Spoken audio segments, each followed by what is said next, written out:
2023 JSO எக்ஸாமில் கேட்ட ஒரு சம்ம பார்ப்போம். இந்த கொஸ்டின் பேப்பரோட மற்ற சம்ஸோட பிளேலிஸ்ட்டு வந்து டிஸ்கிரிப்ஷனில் லிங்க் கொடுத்துருக்கேன்.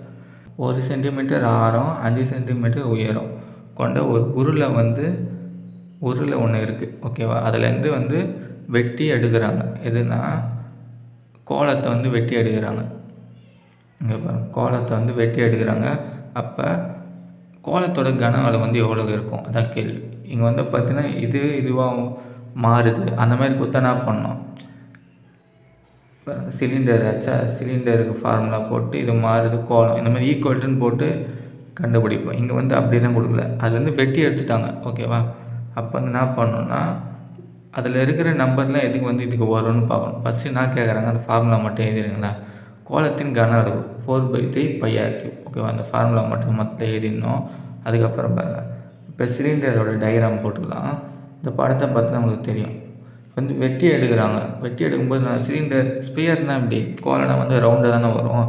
அப்போ ஏதாவது ஒரு இடத்துல வந்து இது வந்து ஃபுல்லாக வரும் இல்லையா. இதுதான் வந்து கோலத்தோட டயாமீட்டராக இருக்கும். ஓகேவா? புரியும்னு நினைக்கிறேன். இப்போ போட்டுட்டு அதுக்கப்புறம் ரவுண்டாக வெட்டி எடுப்பாங்க. மிச்சம் இருக்க இந்த பகுதியில் வந்து வேஸ்ட்டாக தான் போகும். இதெல்லாம் வேஸ்ட்டு தான். ஓகேவா? இது மட்டும்தான் நமக்கு கிடைக்கும். இது மட்டும்தான். இப்போ வந்து நான் சிலிண்டர் உருளை இருக்கு இல்லையா, அதோட ரேடியஸ் தான் கோலத்துக்கு ரேடியஸ் வரும். ஓகேவா?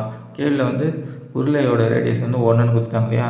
அப்போ 1 போட்டிங்கன்னா என்ன வரும், இந்த எச் வந்து தேவையப்படாது நமக்கு, சும்மா தான் கொடுத்துருக்காங்க. இது தேவையே இல்லை நமக்கு. 1ன்னு கொடுத்துட்டாங்க இல்லையா ரேடியஸு.